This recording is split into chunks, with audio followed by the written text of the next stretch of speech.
December 6, 2019. Mariana van Zeller.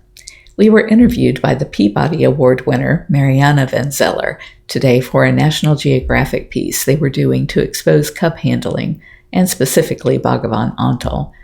Her film crew was about the most efficient I've seen.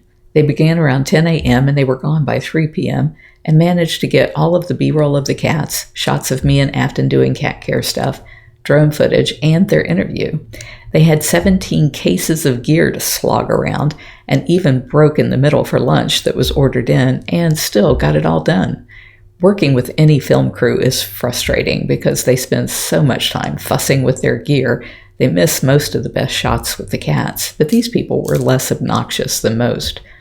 Howie and I were very pleased to hear from Mariana as the crew was reloading all of their gear into their 2 SUVs at the end of the day, that she had not liked Antle one bit. She said he became visibly irate during their interview and tried his best to intimidate her and her crew, but didn't go as far to throw them out. Mariana said it would have been great to get that on film, but Antle seemed to realize that she wanted it, so he stopped short. She said he was doing a lot of name-calling and referring to Big Cat Rescue as a scamtuary, which is a phrase most of the cub handlers use for any place that is a true sanctuary. Mariana contrasted how open our sanctuary is physically, where visitors can see everything, compared to his very staged areas for showing animals and where everything else is behind high walls. She said he and his son and wives were wired for the interview and went behind the walls to decide on which cat to use. Antle was saying, quote, "Not this one because it has an eye infection," unquote, and, quote, "Not this one because of the injury," unquote, which further emphasized that people only see what he allows them to see.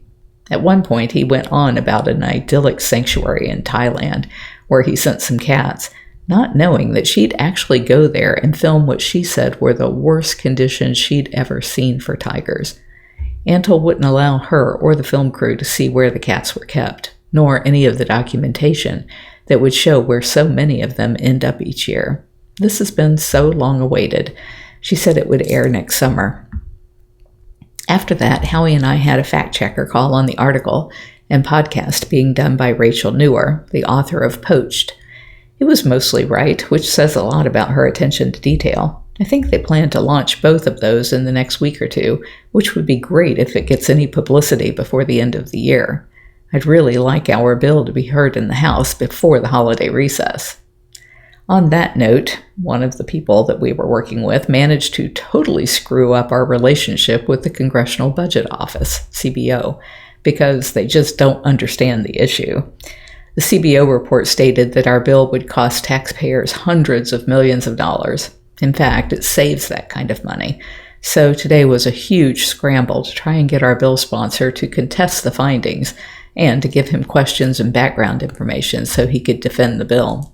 This was a huge strain on Howie, and he was barely able to answer Mariana's questions today. When I could see that there just wasn't going to be an answer coming, I'd jump in and answer, but I know he felt bad about it. If you're enjoying my diary, please like, share, and subscribe. You can find other ways to connect to me over at bigcatrescue.org/Carole.Baskin.